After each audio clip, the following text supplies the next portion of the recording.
Tits are life, ass is hometown.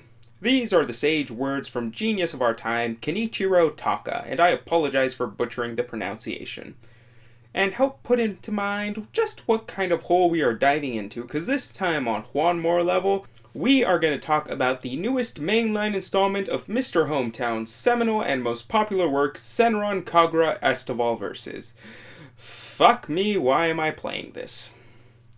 So anyways, Senran Kagura is a series I think I'm a fan of. I say think because I have only ever played this game and its predecessor Shinobi Versus, and I only purchased it because I saw the word special, edition, and probably limited on it with a price cut of about 40 to 50% on Amazon, which hit all of my, we have never heard about this product before, why are you buying it? This will put us within pennies of not making rent, oh for fuck's sake, why do I bother? You already put it in the cart and now you're paying an extra $5 to get it tomorrow. Button. Then I proceeded to clock well over 100 hours on it.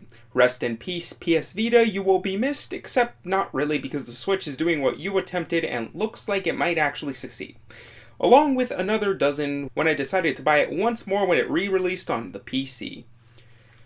So what is the Senran Kagura series? Well, to get onto the underlying softcore porn, I mean hardcore plot of it, well, I have not the faintest idea. Well, not exactly. I have some idea of what's going on, but I've never played the first Senran Kagura game due to the fact that it's a 3DS exclusive, and I could never track a physical version down back when I did not have access to Amazon online purchasing, and now that I do, I own a Nintendo Switch, which makes any time I see that abhorrent touchscreen and slightly less abhorrent upper screen, I die a little inside. Seriously, the resolution is so bad, I bleed from all the facial orifices when I am forced to use it. Why are you still supporting it, Nintendo? Just kill the 3DS and move everything to the Switch. Gather all the 3DSs, 2DSs, new XL versions with Sonic and Knuckles featuring Dante from the Devil May Cry series. Throw them into the factories where they are made, along with all the workers with knowledge of how to make the damn things. Lock the doors and set the whole mothering process ablaze.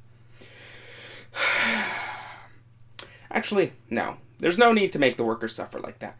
Just gather them all up, put a gun in their mouths, and then pile the corpses along with the systems, then set it all ablaze. Much more humane and merciful that way. But I digress. As I remember vaguely from all that time playing the second mainline game, there are people who are called shinobi who are split into two groups. Bad shinobi, who kill anyone for the highest bidder, and good shinobi, who presumably kill people for the government. I think. I mean, wouldn't it make more sense to call them military and mercenary shinobi? Who cares?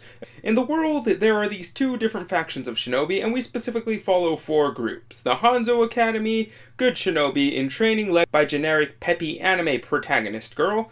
The fucked if I can remember and can't be fucked to Google it second group of good shinobi, led by the soft-spoken, polite, so utterly generic and forgettable Japanese proper girl that it has retroactively made me forget the whole group's name. And then there are the bad shinobi, which consists of, I think their name, Hibijo Academy, led by Edgy McOC Do Not Steal. Oh my Christ, what are those things on your chest? Those are not tits, they are some sort of yet unremoved tumorous mass, and they should be removed post-haste.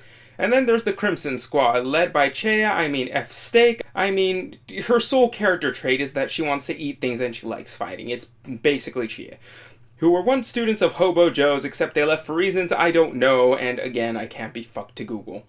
So that's the extent of my knowledge of the backstory. So let's get to the current porn plot. So the story starts with these two sisters, whose names I don't know because I was a bit buzzed playing the game, and as a general rule for the whole cast, don't have actual characters, just one or two general character traits or tropes, just pumped up to 11. Also, I can barely remember what I had for breakfast most days, and I can't even be bothered to remember the names of some of my classmates I've gone to school with since I was in preschool. So, yeah, I'm not gonna remember these bitches either. So anyways, we have Tsundere and Masochist, who go to the forest to visit their sister's grave, who was killed by a Yoma, which are evil demon things because those exist too, and they kill a whole lot of people. In fact, I think like a grand majority of the cast's tragic backstories are because demons did it. Anyways, they hear some odd shit going on in the woods, so they decide to investigate, where they see what appears to be an old woman and some shrine maidens summoning and banishing a whole bunch of ghosts, and as luck, or more accurately, plot contrivances would have it, what appears to be the ghost of their long-departed sister is there. So doing what any intelligent person versed in what is essentially ninja magic would do, Masochist charges in, literal guns blazing in order to interrupt some sort of ritual involving the dead, which is totally an excellent idea and has never backfired on anyone in the history of literature or fiction ever. So once they get to their sister's casket, which her ghost receded into despite there being no other ghosts who had done so, they suddenly disappear in a flash of light where they awaken in another forest with a beachside nearby. After fighting their way through a horde of random other ninjas, they see their sister's casket on the beach when aforementioned dead sister ghost pops out, now alive and presumably some sort of lich, zombie, godless, and heretical homunculus thing complete with cute halo in order to distract from her now, no doubt, agonizing and soul-destroying existence.